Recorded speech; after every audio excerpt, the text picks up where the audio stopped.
우리 이 교패가 아주 예쁜 교패가 나와 있습니다. 우리 정경선 집사님이 딱 자기 집 현관문에다 이렇게 붙여놓고 인증샷을 해가지고 이렇게 우리 카카오 그룹방에다 올려놨는데 이렇게 아름다운지 몰랐습니다. 사진 찍는 사람에 따라서 다르더라고요. 다른 아마추어들이 찍은 것은 별로예요. 그런데 전문가가 찍은 사진은 이것이 어떻게 이렇게 아름답게 잘 찍혔는지 아마 멋지게 나중에 저희 교회가 이전을 하게 되면은 정말 멋진 교패를 만들 겁니다. 그런데 그 전에 지금 이 교패를 좀 사용하도록 하겠습니다. 행복의 시작 예수 그리스도 대한예수교 장로의 주사랑 선교회. 이 교패를 여러분들에게 다 나눠주고 싶었는데 그것보다는 우리 사역자분들이 이 교패를 다하는 예배를 좀 드려줬으면 좋겠어요. 여러분의 가정마다 이 교패를 가지고 와서 달 때 신방에서 예배를 드리고 나서 교패 현관문에다가 딱 붙여주면 참 좋겠다, 그런 생각을 합니다. 왜 그러냐면 제가 우리 네걸 선교사님이 인도 알라바드에서 사역하실 때 그 엘림 교회를 짓는 과정에서 중보를 참 많이 했습니다. 교회가 거의 이제 완공되어 가는데 사단의 역사가 굉장히 강했습니다. 그 힌두주의자들, 그 힌두교를 맹목적으로 쫓는 자들이 굉장히 그런 공격이 거세게 일어나는 때였습니다. 그때 중보하는데 하나님께서 어떤 환상을 주시냐고 그러면은 아가서 2장 말씀이었습니다. 아가서 2장 4절 말씀인데, 그가 나를 인도하여 잔치집에 들어갔으니 그 사랑은 내 위에 깃발이로다. 여기서 그는 예수 그리스도이시거든요. 그 예수 그리스도가 신부된 우리를 인도하여 잔치집에 들어갔으니 그 사랑은 내 위에 깃발이로다. 왕이 어떤 집에 들어가게 되면은 왕의 깃발이 휘날리게 됩니다. 이 잔치집에는 왕이 와 있어 하는 것을 그 온 임금 고을에 선포하는 그런 깃발이 날립니다. 그런데 하나님의 성도 집에 날리는 깃발은 바로 생명값을 드린 사랑으로 함께 하시는 왕의 임재를 나타내는 것입니다. 왕의 임재를 나타내는 것입니다.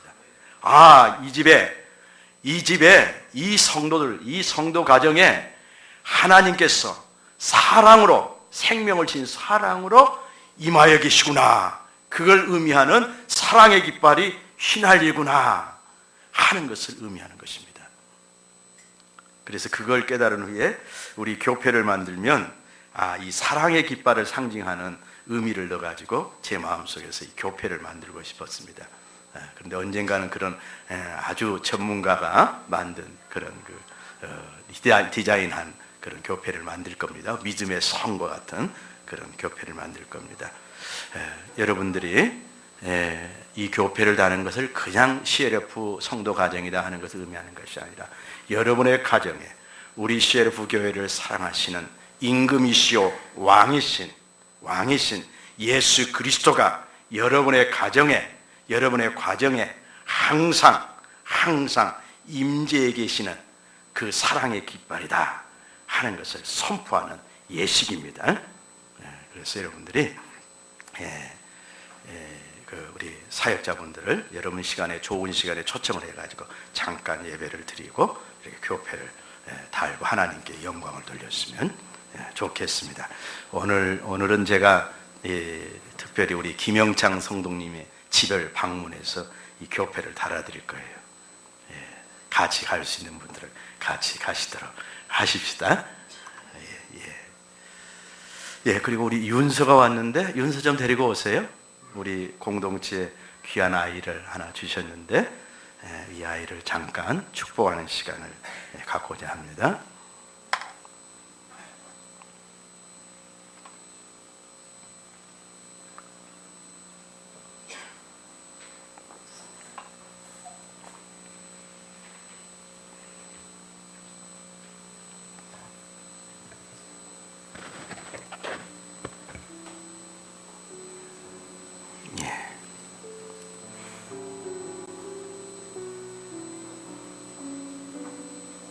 조금 마이크 소리가 나는 것 같은데 조금 볼륨을 줄여주세요.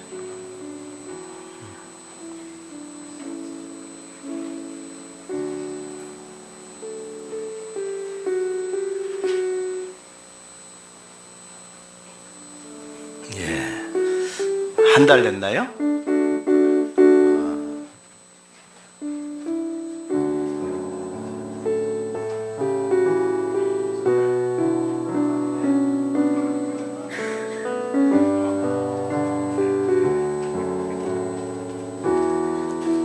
같이 축복기도 하겠습니다. 예. 보라, 자식은 여호와의 기업이요 태의 열매는 여호와의 상급이니라. 우리 재원 지영 집사 사랑하사 이들 부부에게 여호와의 기업이요 여호와의 상급으로 우리 윤서를 주셔서 감사합니다.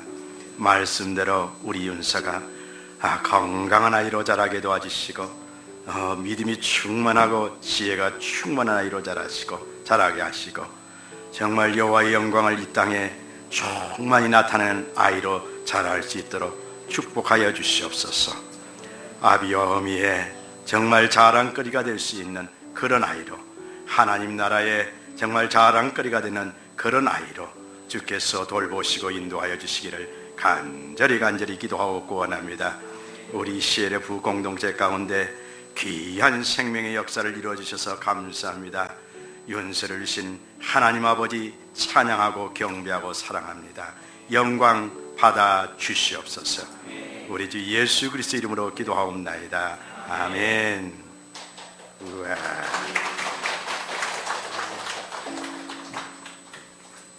얼마나 예쁘고 눈이 이렇게 아름다운지 반짝반짝 빛나네. 반짝반짝 빛나요 눈이.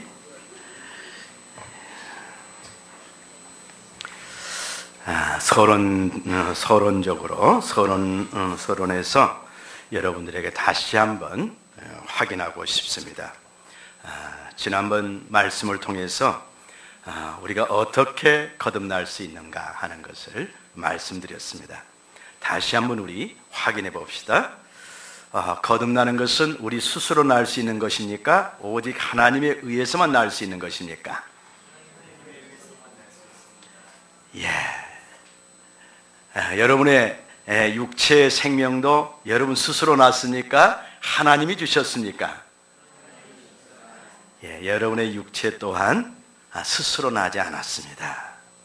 하나님이 주셨습니다. 여러분의 이제 영적인 생명도 하나님께서 낳아주시는 겁니다. 그래서 거듭남은 하나님이 당신의 자녀를 낳는 것이다, 이렇게 말씀드렸습니다. 또 어떻게 거듭나는가? 하나님에 의해서 거듭난다고 분명히 말씀드렸고, 두 번째는 무엇으로 거듭나는가? 오직 말씀으로 거듭난다. 말씀이 바로 여러분을 거듭나게 하는 생명의 씨앗이다. 여러분들에게 그렇게 말씀하셨습니다. 우리가 복음을 전해야 할 이유가 무엇입니까? 바로 그 복음이 거듭나게 하는 씨앗이 되기 때문에 그런 것입니다. 성 어거스틴을 거듭나게 하는 말씀에 대해서 제가 말씀드렸죠. 또 저 자신을 거듭나게 하는 말씀이 요한복음 1장 4절, 그 안에 생명이 있었으니 이 생명은 사람들의 빛이다. 이 말씀이 제 생명을 낳는 씨앗이 된 것입니다. 여러분을 낳게 하는 이 말씀이 반드시 있었을 것입니다. 그래서 두 번째, 어떻게 거듭나는가? 두 번째는 말씀으로 거듭난다. 말씀으로 거듭난다. 성령으로만이 거듭나는 게 아니에요. 성령으로만이 거듭나는 게 아니에요. 성령의 인도하심에 따라 반드시 말씀이 여러분의 마음속에 심겨질 때 거듭나게 되는 것입니다. 제가 경험한 두 분이 있었는데, 한 분은 성령의 인도하심을 받는 분이었습니다. 교회는 나가지 않는 분이었습니다. 그런데 교회 종소리만 나면 교회 가고 싶어요.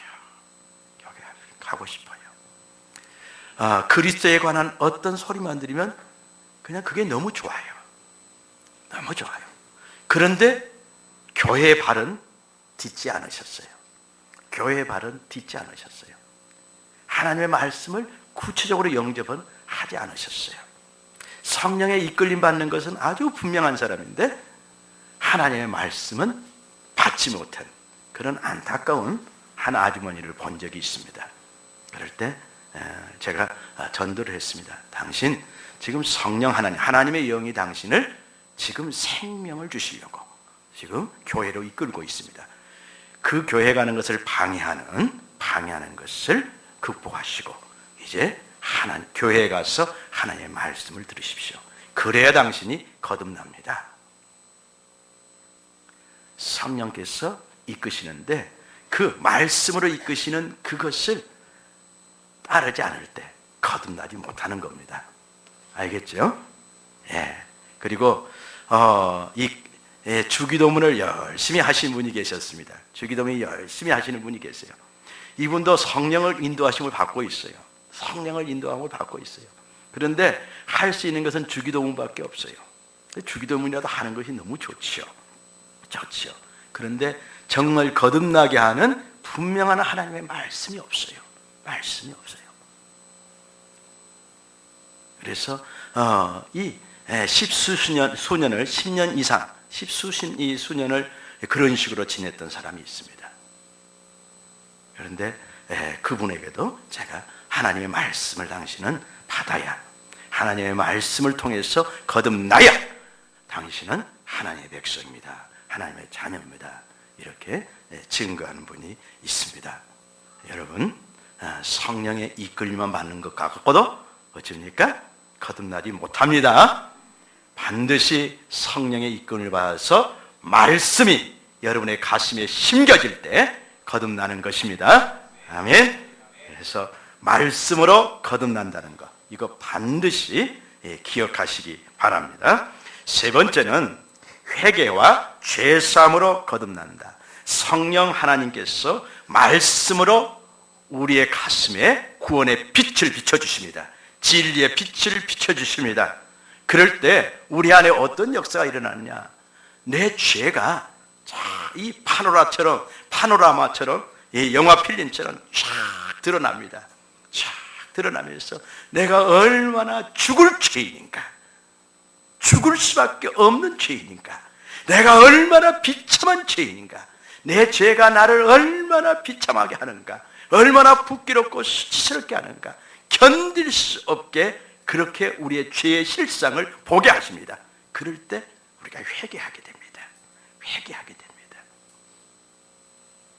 이 회개함과 이런 회개함, 그리고 내 죄 때문에 하나님의 아들이 저 십자가에서 저토록 참혹한 형벌을 받으셨구나, 심판을 받으셨구나, 저렇게 못 박히셨구나, 나 때문에 그렇구나 하는 것을 깨닫고 그분을 구주로 영접할 때 죄사함의 은혜가 여러분의 심령 속에 아주 강같이 흘러들어오게 되는 겁니다.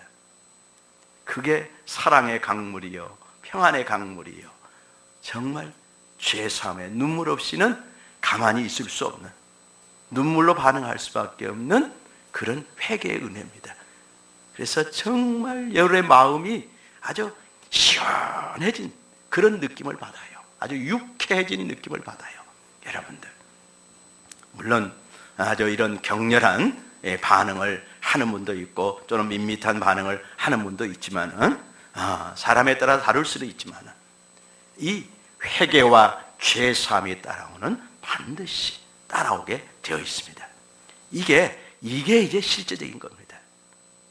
성령 하나님께서 말씀으로 여러분 가운데 이 구원의 빛을 비춰주십니다. 구원받는 그 진리의 길을 쫙 비춰주십니다. 그럴 때 죄인인 것을 깨닫고 여러분 가운데 회개할 수 있도록 도와주시고, 회개했을 때 죄사함의 은혜를 여러분의 심령 속에 부어주신 겁니다. 그래서 반드시 거듭남은 회개와 죄사함을 통해서 온다. 아멘. 예, 이 은혜를 아직 경험하지 못한 분들은 사모하십시오. 알겠죠? 사모하십시오. 그리고 네 번째, 어떻게 거듭나는가? 믿음으로 거듭납니다. 믿음으로 의롭다 여김을 받고, 바로 믿음으로 거듭나고 우리가 믿음으로 의롭다 여김을 받는 것입니다. 믿음 외에 다른 것으로는 우리가 거듭날 수 없습니다. 여러분의 뜻으로 거듭날 수 없습니다. 여러분의 노력으로 거듭날 수 없습니다. 흔히 여러분들의 사고방식 속에는 선행을 하면은 하나님께서 나를 하나님의 자녀로 삼아줄 거야, 이렇게 잘못된 생각을 하고 있는 분들이 있습니다. 내가 도덕적으로 살면, 윤리적으로 살면, 정말 내가 인격 수양을 하면은, 내가 봉사를 많이 하면은 하나님의 자녀가 될 수 있을 거야, 거듭날 수 있을 거야, 이렇게 가르치는 종교가 이슬람 종교고, 이렇게 가르치는 종교가 불교입니다. 그런데 죄송하지만 거기에는 구원이 없습니다. 그렇게는 거듭나지 못합니다. 오직 믿음으로, 하나님의 말씀을 믿는 믿음으로, 오직 예수 그리스도가 구세주인 것을 믿음으로만이 거듭날 수 있습니다. 이것을 여러분들이 아주 분명하게, 이 네 가지 어떻게 거듭나는가, 이것을 다시 한번 확인을 하는 것입니다. 여러분은 거듭난 자입니까?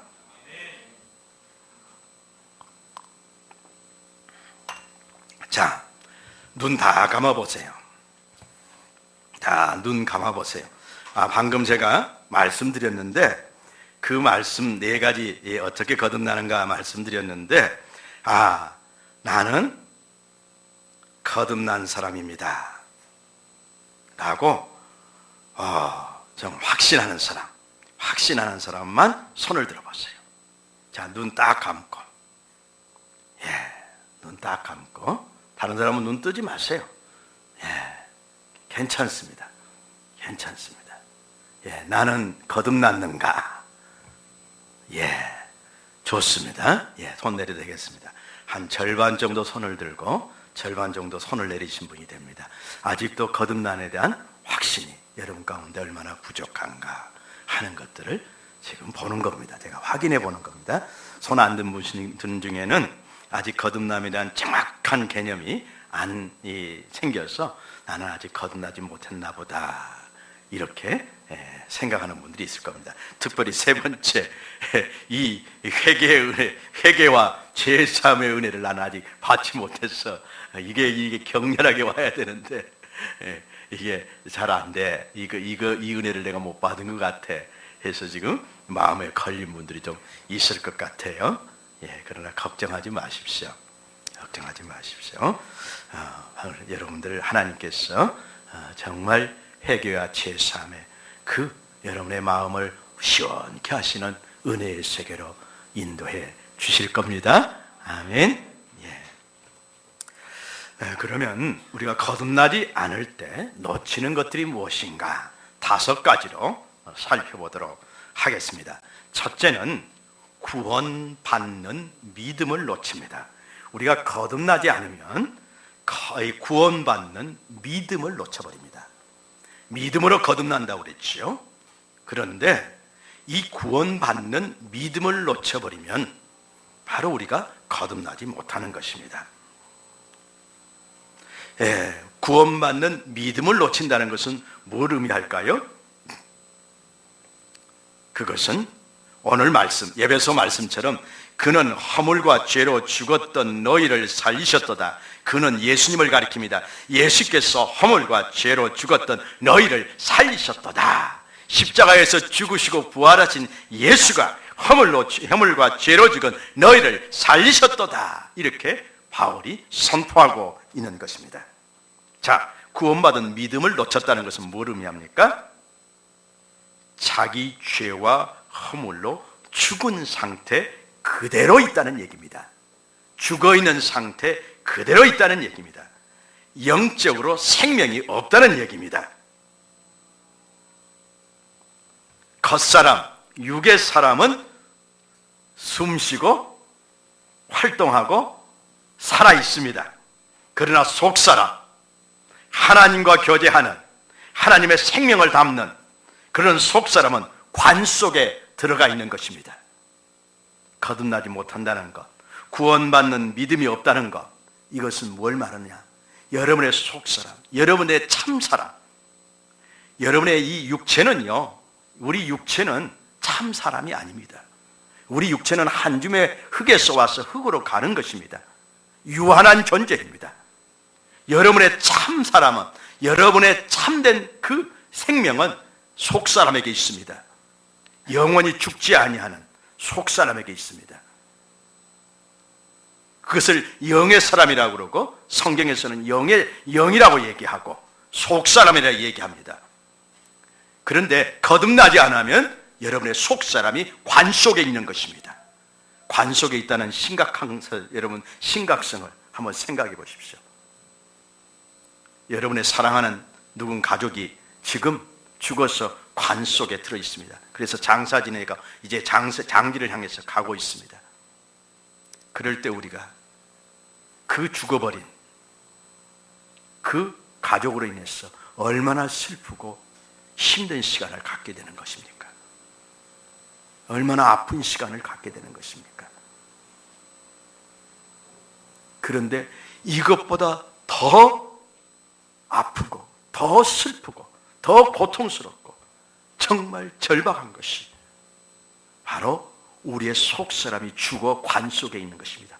그 관 속에 있다가 결국 예수 믿지 않고 이 구원받는 믿음을 영원히 갖지 못하고 이제 육신이 죽게 되면 결국 지옥으로 가게 되는 것입니다.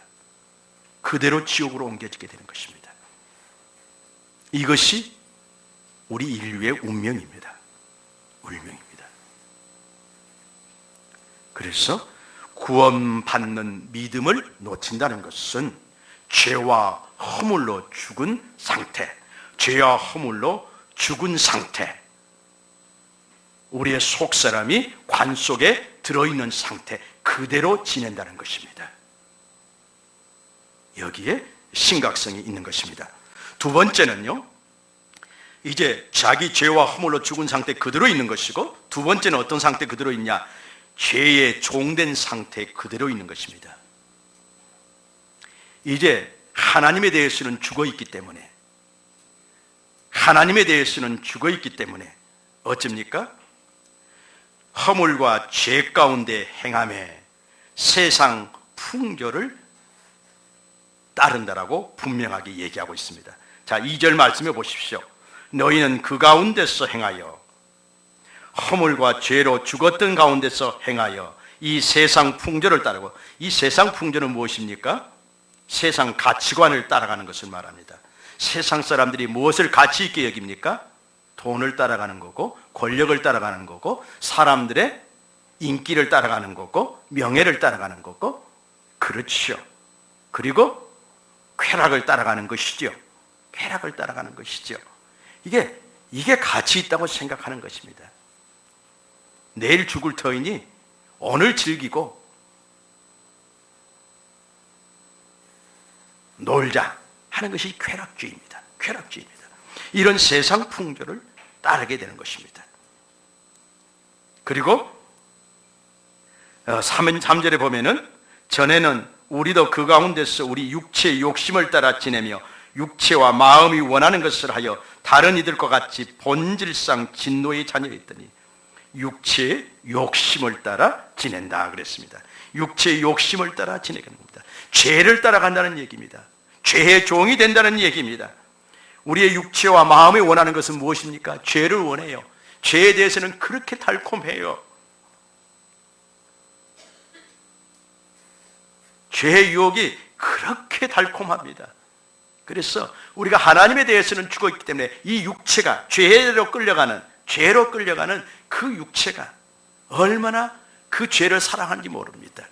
그래서 죄의 종이 되어서 세상 풍조를 따라가고 육체의 욕심을 따라 행하는 것입니다. 그것이 우리가 보고 있는 이 세상의 모습이에요. 얼마나 이것이 아주 현실인지 우리가 너무나 잘 알 수 있는 겁니다. 그리고 여러분도 하나님에 대해서 죽으면은, 여러분들이 하나님에 대해서 죽으면은 반드시 여러분들이 육체를 따라가게 되는 것입니다. 살게 되는 것입니다. 죄를 따라 죄의 동이 되어서 살아가게 되는 것입니다. 바로 죄의 종 된 그대로 산다 하는 것을 우리는 알아야 됩니다.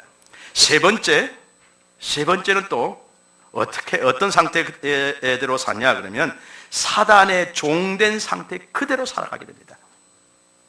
자, 구원받는 믿음이 없으면, 거듭나지 않으면요, 사단의 종이라고 말하고 있습니다.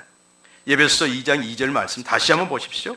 공중의 권세 잡은 자를 따랐으니, 공중의 권세 잡은 자가 바로 누구를 가리킵니까? 사단을 가리킵니다. 사단과 그의 사자들, 귀신들을 가리키는 겁니다. 공중의 권세 잡은 자, 이 귀신들을, 이 마귀를 따랐으니, 지금 불순종의 아들들 가운데, 이 불순종의 아들들은 뭡니까? 믿지 않는 자들입니다. 믿지 않는 자들입니다. 믿지 않는 자들 가운데 역사하는 영이라 그랬습니다. 영이라 그랬습니다. 이 공중의 권세 잡은 자를 불순종의 아들들 가운데에서 역사하는 영이라, 이게 사단이요, 마귀요, 그리고 귀신들인 겁니다. 귀신들인 겁니다. 이 사단의 종된 상태로 그대로 살아가는 것입니다. 영적 죽음에 대한 무서운 진실 하나를 여러분들에게 알려드리겠습니다. 영적 죽음에 대한 무서운 진실입니다. 죽은 우리가 사단에게 아무 반응도 안 하는 게 아니라 사단과 완벽하게 죽이마자 행동하는 것이다. 존 파이퍼가 이렇게 얘기했습니다. 존 파이퍼라는 그 기독교 희락주의자이신 그분이 이렇게 얘기했습니다.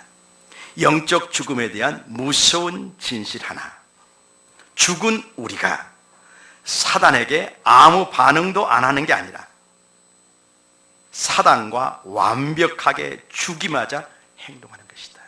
그래서 우리 짐승만도 못한 짓을 하는 것이 바로 영이 죽어버린 우리 인생들이 하는 것이에요.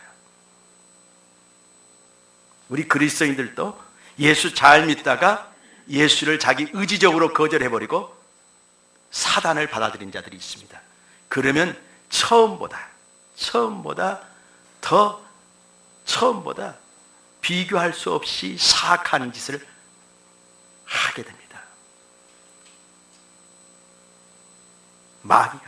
마귀의 종로를 하기 때문에 그렇습니다.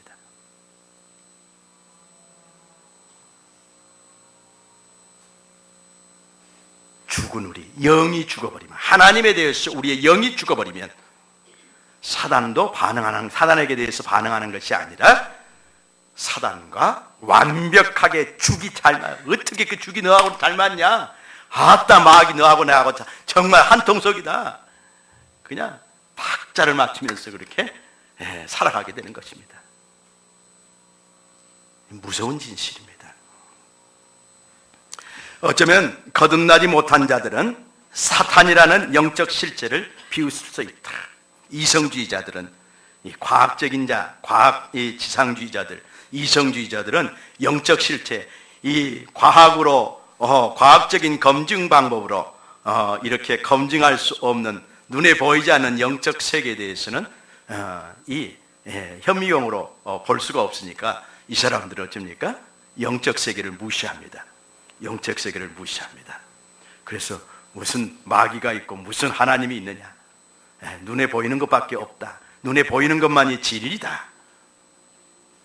이렇게 이성주의자들, 과학주의자들은 이렇게 얘기를 합니다.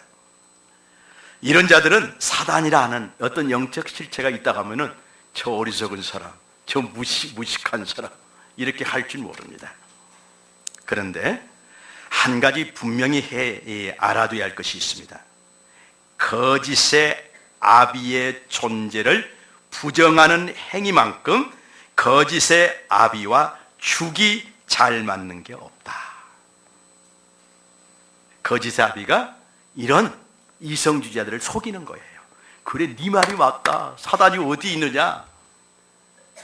하나님이 어디 있느냐? 너는 지옥 가면 된다. 마귀는 거짓의 아비예요. 거짓의 아비입니다. 그래서 그럴듯한 그런 고상한 어떤 과학적인 이론을 가지고 사단의 실체를 부인하게 만드는 것입니다. 이것이 바로 지옥 가는 거예요. 사단하고 죽이 맞는 거예요. 거짓의 아비, 그를 속이는 거짓의 아비에게 완전히 속고 있는 거예요. 완전히 속고 있는 거예요. 그래서 오늘날 이 교육 시스템, 그리고 오직 이성에 의해서만이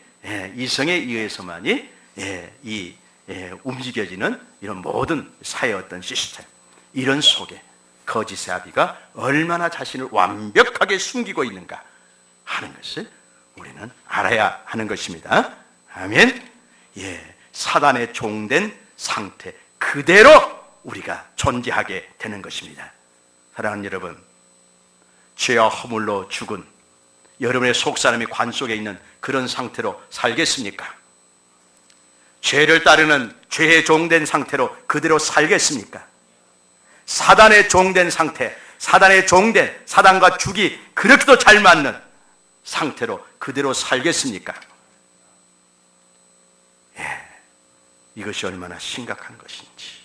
그래서 거듭나지 않음으로 구원받는 믿음을 놓친다는 것이 얼마나 심각한 것인지 여러분들 깨달으시기를 주의 이름으로 축원합니다. 한 가지 재미있는 사례를 하나 말씀드리겠습니다. 우리 주한 장로교의 전도 이야기 중에 나온 간증입니다. 어떤 남자가 조강지처를 버리고 한 여자를 좋아해가지고 딴 살림을 차렸습니다. 딴 살림을 차렸습니다. 이런 기가 막힌 사연을 가진 아주머니를 이 주한 장로교의 전도자들이 돕고자 했습니다. 이것을 알고 하나님 앞에 기도하기 시작했습니다. 남편을 돌려주십시오. 하나님, 정말 저 아픔이 많은 저 부인의 남편을 돌려주시옵소서 하고 하나님 앞에 계속해서 이렇게 기도합니다. 계속해서 기도합니다. 그런데 어느 날 이 남자가 그 딴 살림을 차린 여자하고 잠을 자는데, 품에 안고, 그 여인을 품에 안고 잠을 자는데 꿈을 꾸게 됩니다. 꿈을 꾸게 되는데 자신의 품에 여우가 한 개 있는 거예요. 여우가 한 개 있는 거예요. 근데 그 여우의 모습이 너무도 소름 끼치는 모습이에요. 여우의 모습이 너무도 소름 끼치는 모습이에요. 그 꿈에서 아주 벌떡 일어나는데 그때서 깨달은 것입니다. 내가 여우를 안고 있었구나 하고 그 즉시로 그 밤에 혼미백산에서 조광지처에게 갔어요. 조광지처에게 갔어요. 이게 영적 웃을 일이 아니에요. 영적인 실체예요. 이게 여우의 영이 그 여인을 사로잡아서 이 속 없는 남자를 유혹한 거예요. 이게 유혹한 거예요. 알겠습니까? 마귀가 이렇게 장난을 치고 있는 거예요. 마귀가. 저는 한 번도 들어오지 못한 말을 내가 의사생활하면서 많이 듣습니다. 내 주변에서는 그런 말을 들어본 적이 없어. 꽃뱀이란 말. 꽃뱀이란 말. 제 남편이 꽃뱀에 물렸어요. 주여, 나는 무슨 말인지 몰랐어. 이 말이 무슨 말인지를 전혀 몰랐어요. 근데 자세히 듣고 보니까 이게 꽃뱀이 여자예요, 여자. 술집 여자예요, 술집 여자. 그런 일, 술집 여자와 같은 짓들을 하는 여자예요, 여자. 그게 유혹을 당해가지고 넘어갔다는 얘기예요. 넘어갔다는 얘기예요. 그것 때문에 상처를 입고 그 가슴 아래 하는 사람들을 만났는데, 그게 꽃뱀이라는 표현이, 야, 진짜 영적인 말이다. 이게 영적인 말이다. 영적인 말이다. 그게 하나님께서, 성령께서 역사해서 딱 보게 하시면 진짜 그 꽃뱀처럼 보일 것 같아. 내가 볼 때 꽃뱀처럼 보일 것 같아. 꽃뱀에 넘어가지 마시길 바랍니다. 그 꽃뱀의 영역, 마귀의 영역, 마귀의 영역. 이게 영적인 실제인 거예요. 영적인 실제인 거예요. 그러니까 사단의 종이 되어서 그대로 산다는 것이 무엇인지 여러분 정신 바짝 차려야 되는 것입니다. 두 번째는 무엇을 놓칠까요? 의롭다함을 놓칩니다. 의롭다함을. 의롭다함을 놓친다는 것은 뭘 말합니까? 끊임없이 정죄를 받는다는 것입니다. 로마서 8장 1절에 보면은 그러므로 이제 그리스도 예수 안에 있는 자들에게는 결코 정죄함이 없나니, 그리스도 예수 안에 있는 자들에게는 결코 정죄함이 없다. 우리가 우리의 죄를 깨닫고 회개할 때 그 예수님께서 십자가에서 흘리신 그 흠없고 점없는 거룩한 피가 우리의 죄를 다 씻어내버립니다. 그리고 그 다음에 오는 은혜가 무엇입니까? 결코 정죄함이 없는 은혜가 부어집니다. 결코 정죄함이 없는 은혜가 주어져요. 모든 죄의식과 죄책감에서 완전히 벗어나는 거예요. 이 은혜가 얼마나 중하고 큰지, 이 은혜를 꼭 우리 모두가 받아야 되는지.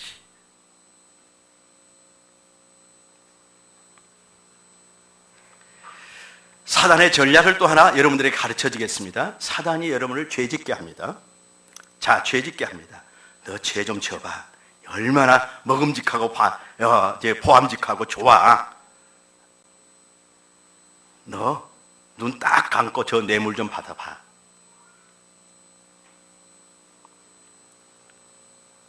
너 눈 딱 감고 저 여자 한 번만 따라가봐.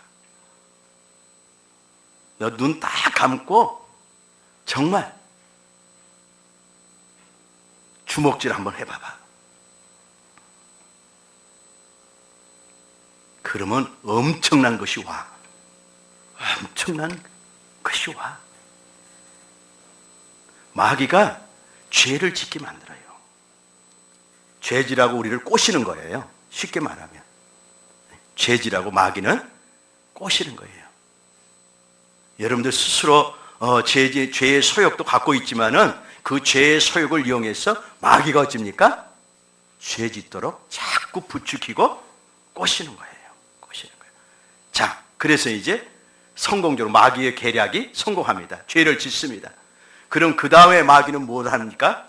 여러분 가운데 죄의식과 죄책감을 주어서 그걸 가지고 여러분의 목을 꽉 이렇게 이 밧줄로 매듯이 꽉 맵니다. 알겠습니까? 밧줄로 여러분의 목을 매듯이 딱 매요. 그리고 끌고 다녀요. 끌고 다닙니다. 마귀가 끌고 다녀요. 죄의식에 시달리게 만들어요. 끊임없이 죄의식에 시달리게 만들고 끊임없이 죄책감에 시달리게 만듭니다. 그 죄의식과 죄책감이 얼마나 무서운지 압니까? 결국 이것 때문에 우울증에 빠지는 거예요. 병적인 우울증도 있지만은 이 죄짓고 우울증에 빠진 경로가 이렇게 가는 거예요. 죄짓고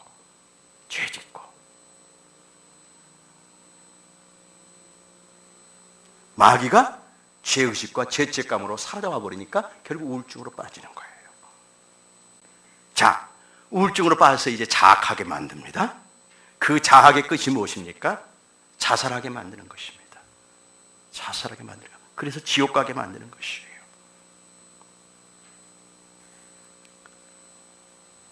한 중년 부인이 있었습니다. 서울 사람이에요. 얼마나 사업을 잘해요. 큰 도시마다 전부 아주 훌륭한 예식장을 지어서 사업을 하는 사람이에요. 사업적인 수완이 뛰어납니다. 재산도 엄청 많습니다. 그런데 이 사람이 한 번 실수를 합니다. 아마 사업 관계상 때문에 그랬을 거예요. 그래서 유력한 사람하고 결국 하룻밤을 자게 됩니다. 그런데 그때부터 이 사람에게 죄의식과 죄책감이 걷잡을 수 없이 들어옵니다. 걷잡을 수 없이 들어옵니다. 남편 얼굴을 볼 수가 없습니다. 자식 얼굴을 볼 수가 없습니다. 관계가 다 깨어집니다. 다 깨어집니다.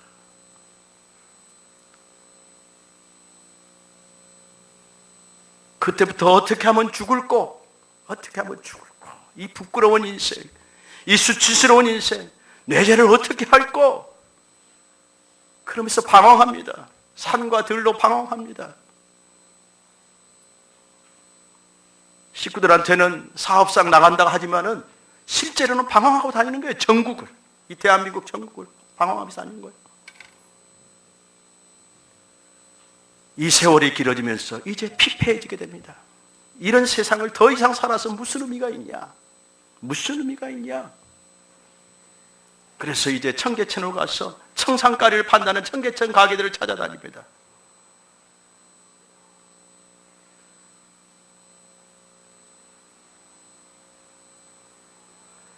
그분에게 제가 복음을 전했습니다. 제가 복음을 전했습니다. 가늠하다 현장에서 잡힌 한 여인의 얘기를 들려줬습니다. 부인, 예수 믿으십시오. 예수 믿는 것만이 당신이 그 죄의식과 죄책감에서 벗어나는 겁니다. 예수 믿는 것만이. 현장에서 가늠하다가 잡힌 여인을, 그 여인을 향해서, 여인을 뒤에 두고 손을 벌리고 그 여인을 돌로 치는 자들을 향해서 죄 없는 자가 먼저 돌로 치라고 말씀하시는 이 예수의 사랑의 음성을 들으십시오. 다 돌을 놓고 사람들이 다 떠나간 후에 이 여자를 향해서 정말 정죄하고 판단하시고 정죄하고 돌을 던질 수 있는 그분이, 여자야, 나도 너를 정죄하지 않으니 다시는 그런 죄를 짓지 말라 하고 말씀하신 이 여인을, 이 예수님을 당신 믿으십시오. 여기서만이 당신이 살 길이 있습니다. 이렇게 죄의식과 죄책감이 명확한 실체인 것입니다. 이건 심리적인 현상이 아닙니다. 죄의식과 죄책감은 실제, 우리의 삶을 파괴시키는 실체인 것입니다. 힘입니다. 파괴력입니다.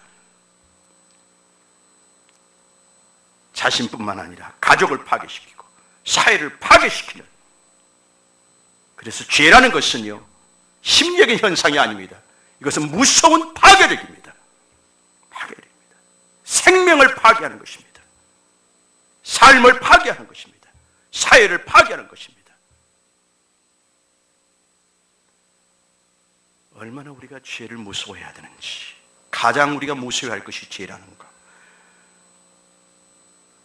우리가 깨달아야 됩니다. 깨달아야 됩니다. 가장 징그러워해야 할 것이 죄입니다. 똥보다 더 더럽게 여겨야 할 것이 이 죄입니다. 천만금보다. 여러분이 천만금을 주는 길이 있다, 얻는 길이 있다 할지라도 여러분 가운데 죄를 품으면요, 여러분이 그것이 망하는 길입니다. 망하는 길입니다.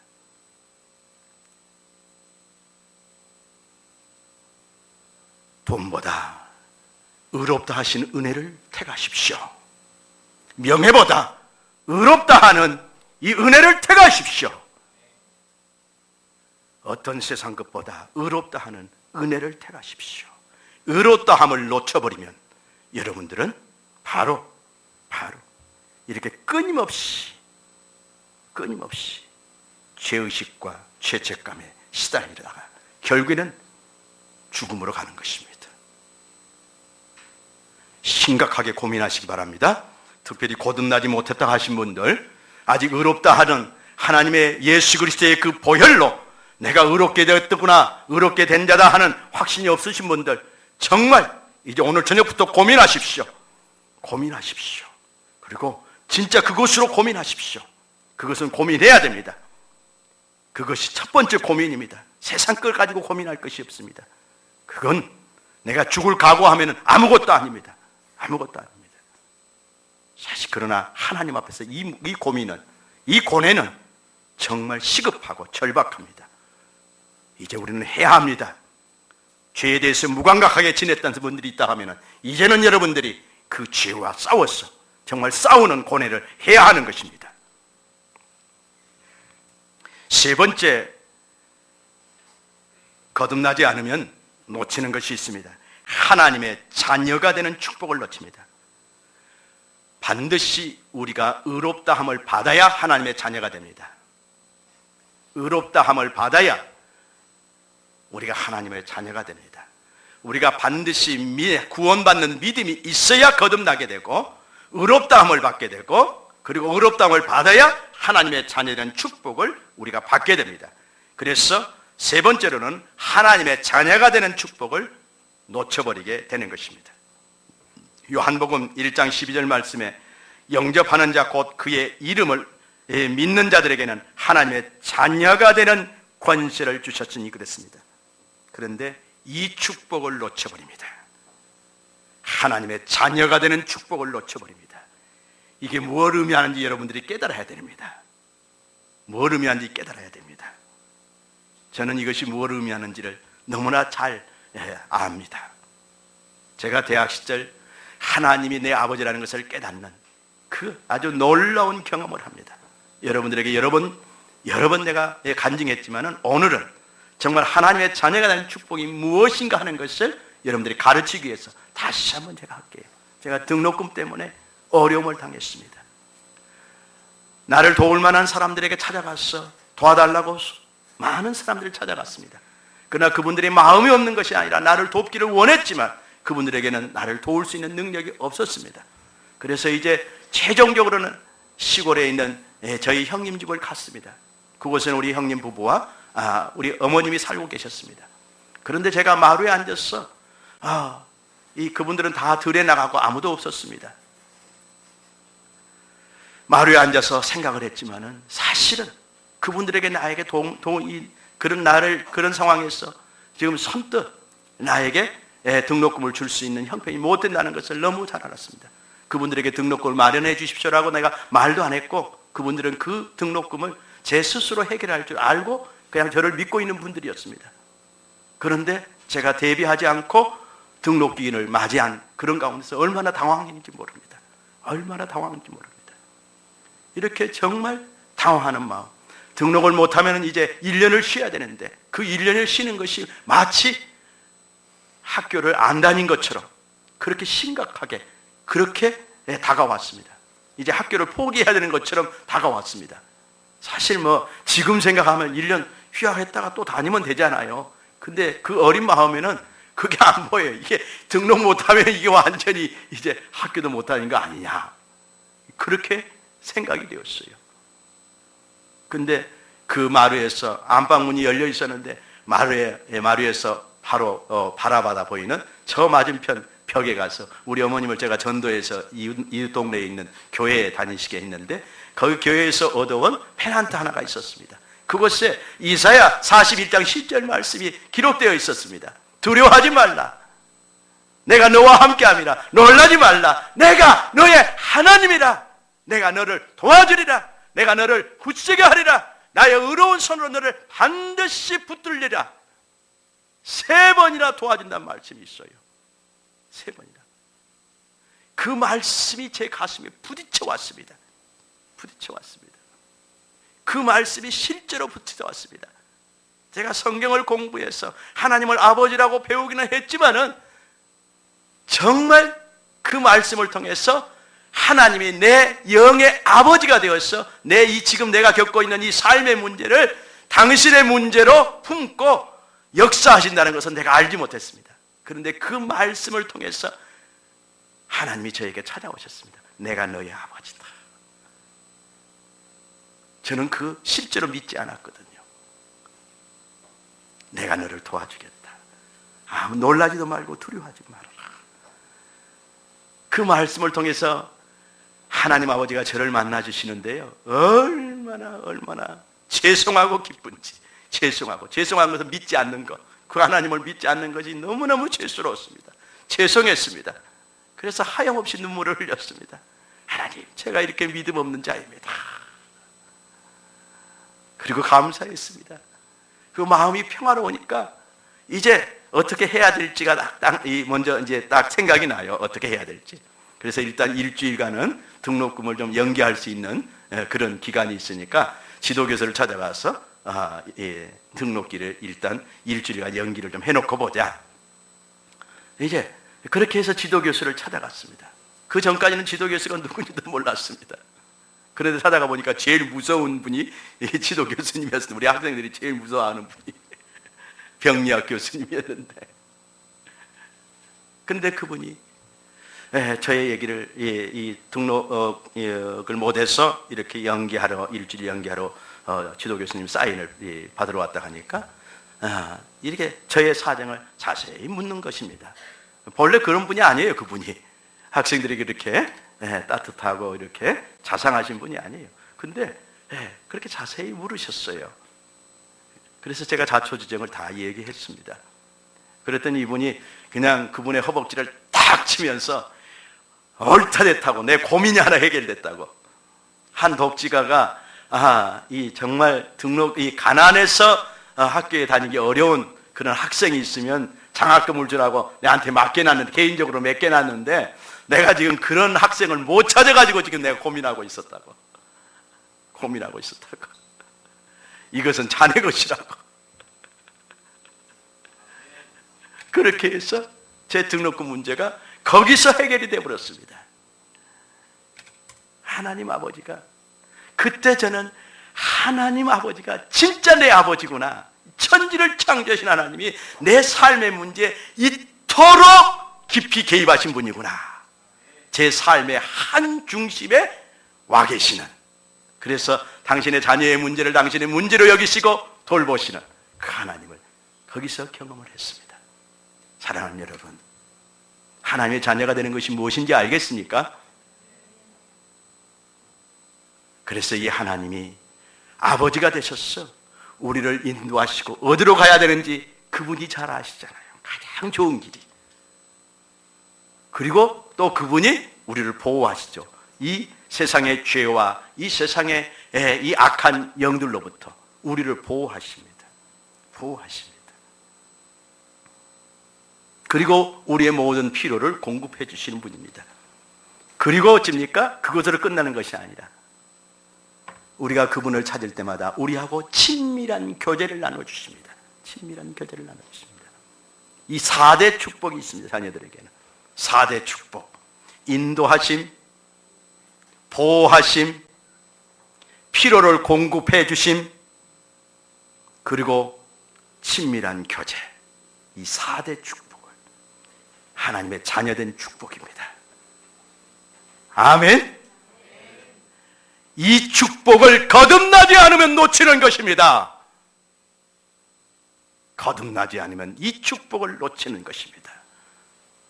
거듭나십시오. 네 번째는 성령의 열매를 놓칩니다. 성령의 열매를 놓칩니다. 하나님의 자녀되는 축복을 놓치게 되면 어찌입니까? 이 땅에서 정말 멋지게 살 수 있는, 아름답게 살 수 있는, 가치 있게 살 수 있는 그 삶의 기회를 다 놓쳐버리는 것입니다. 우리가 거듭날 때 하나님의 영이신 성령님이 우리 속에 들어오십니다.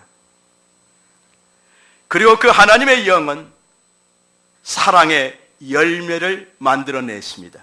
우리에게서, 하나님의 자녀된 자들에게서 사랑의 열매를 만들어냈습니다. 갈라디아서 5장 6절에 보면은, 그러므로 예수 안에서는 할례나 무할례나 효력이 없을 때 사랑으로서 역사하는 믿음뿐이라. 사랑으로 역사하는 믿음의 열매를 맺게 하신다는 얘기입니다. 요한일서 3장 14절 말씀에, 우리는 형제를 사랑함으로 사망에서 옮겨 생명으로 들어간 줄을 알거니와, 형제를 사랑함으로. 하나님의 영이 임하시게 되면 사랑하게 됩니다. 이 사랑은 이기적인 사랑이 아닙니다. 나를 위해서 누군가를 사랑하는 것이 아닙니다. 우리 부부관계도요, 나를 위해서 사랑하는 거예요. 남편 사랑하는 거예요. 남편도 아내 사랑하는 것이 자기 때 자기 위해서 사랑하는 거예요. 이런 사랑의 관계 속에서 사랑하는 것이 일반적인 부부관계입니다. 그래서 이제 더 이상 나올 것이 없으면, 나를 위해서 더 이상 나올 것이 없으면 요즘 젊은 세대들은 그냥 헤어지는 거지. 그게 전반적인 지금 이 시대의 부부관계의 모습들이에요. 부부관계의 모습들입니다. 그러니까 여러분들이 한번 여러분 자신들에게 잘 질문해 보세요. 나를 위해서 아내를 사랑하고 있는가?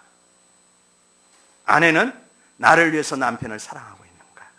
심지어는 자녀들도 나를 위해서 사랑하는 거예요. 자녀 자체를 사랑하지 않아요.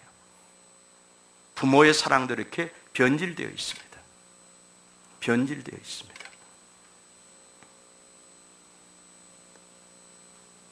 여러분들 한번 심각하게 질문해 보세요.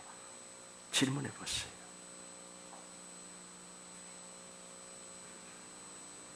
내 명예,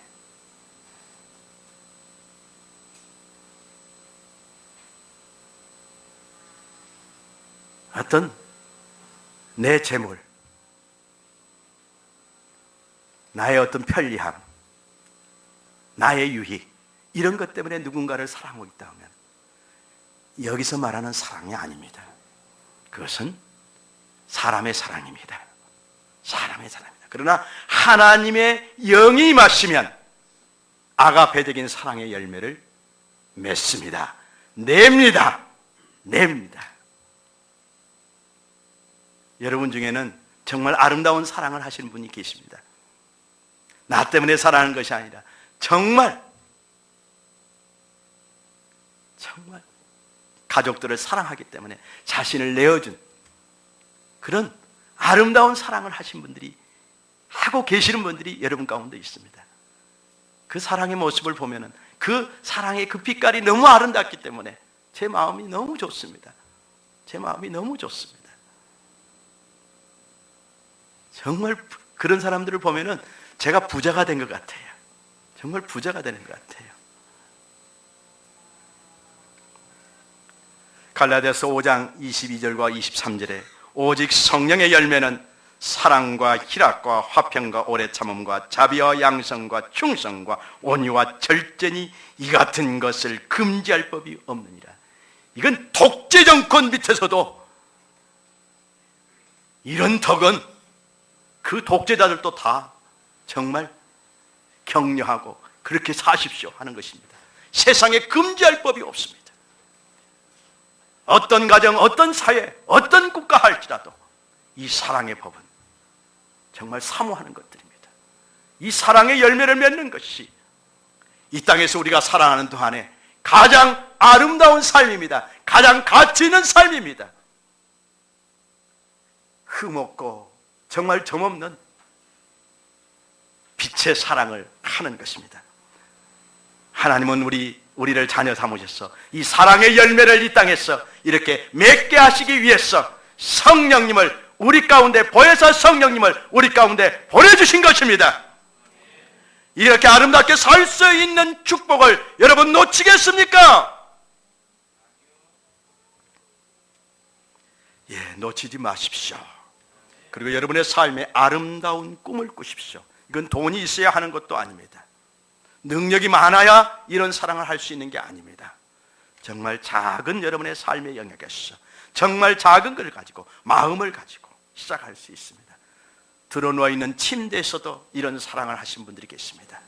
아무것도 할 수 없는 병상에 누워있는 사람이 자신의 마음에 있는 세상을 사랑하는 마음, 이 아가페적인 하나님을 만나고 세상을 사랑하는 마음을 이제 병실 밖으로 편지를 써서 내보냅니다. 그럴 때 얼마나 많은 세상 사람들에게 희망을 주는지 모릅니다.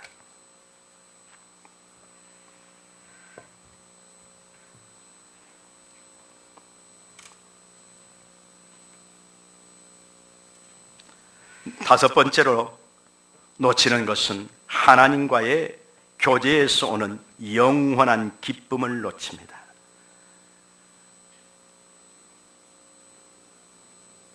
하나님과의 교제에서 오는 영원한 기쁨을 놓칩니다. 시편 16편 17절 말씀은 주께서 생명의 길을 내게 보이시리니 주의 앞에는 충만한 기쁨이 있고 주의 오른쪽에는 영원한 즐거움이 있나이다. 이것이 하나님과의 교제에서 오는 충만한 기쁨이고 영원한 즐거움입니다. 이게 천국의 최고의 절정에서 누리는 축복입니다. 여러분들이 누려야 될 최고의 절정이 무엇입니까? 하나님 아버지와 예수 그리스도와 성령 안에서 누리는 이 교제, 사귐, 하나님과의 사귐, 그리스도의 사귐 속에서 오는 이 영원한 기쁨이 우리가 예수 그리스도를 믿는 믿음 안에서 누려야 할 최고의 축복입니다. 최고의 축복입니다. 저는 한 2년 전부터 우리 내걸 선교사님이 오셔서 우리 교회에 이런 것을 선물해 주셨는데, 정말 이 시편 16장 17절 말씀이 저에게는 실제입니다. 실제입니다. 그래서 제가 눈을 감고 우리 주님을 묵상할 때마다 그 주님이 정말 나의 충만한 기쁨인 것을 제가 실제로 누릴 수가 있습니다. 그분이 나의 영원한 즐거움인 것을 제가 실제로 누릴 수 있습니다. 그런 영적인 세계가 활짝 열려 있는 것이 너무나 감사합니다. 아, 내가 최고의 축복을 받았구나. 이것이 예수 믿는 신나는 것이구나. 이것이 우리가 머리로 아는 그것이 아니라 실제로 성령께서 그런 영적인 세계를 여러분에게 선물해 주신 겁니다. 실제로 누릴 수 있도록. 아가서 말씀의 세계가 그 세계예요. 그 세계예요. 예수님은 우리의 신랑으로 누리는 그 세계가 이런 기쁨의 세계예요. 충만한 기쁨, 영원한 즐거움의 세계입니다. 영원한 즐거움의 세계입니다. 그래서 예수 믿는 것은 무엇을 해라, 안 하면 안 된다, 하지 말라 하는 율법적인 세계가 아닙니다. 율법적인 세계가 아닙니다. 율법적인 세계가 아니에요. 그분을 사랑함으로 말할 수 없는 충만한 기쁨과 영원한 즐거움을 누리는 것입니다. 그리고 그 즐거움으로 그분을 기꺼이 따르는 것입니다. 기꺼이 따르는 것입니다.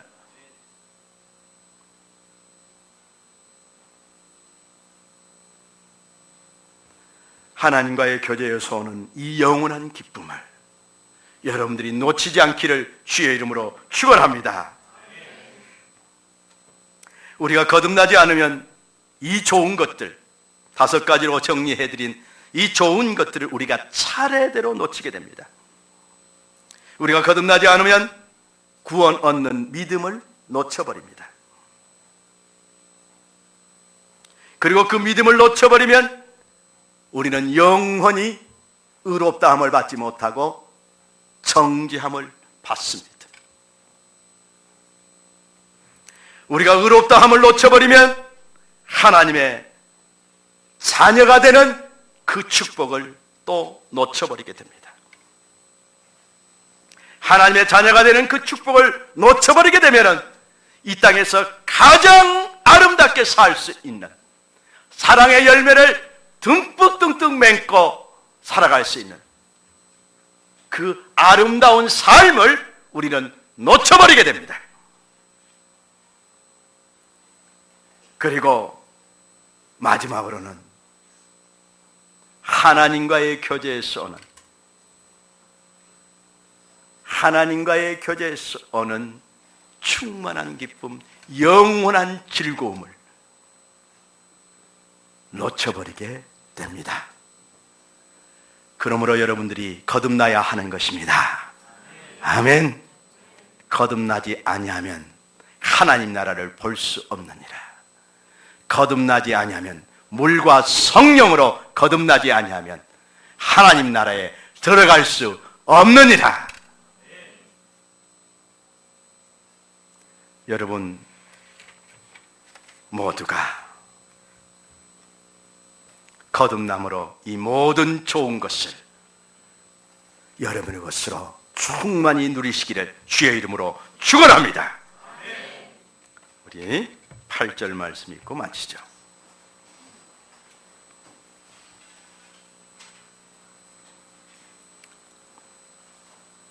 시작. 너희는 그 은혜에 의하여 믿음으로 말미암아 구원을 받았으니 이것은 너희에게서 난 것이 아니요 하나님의 선물이라. 기도하는 시간을 갖겠습니다.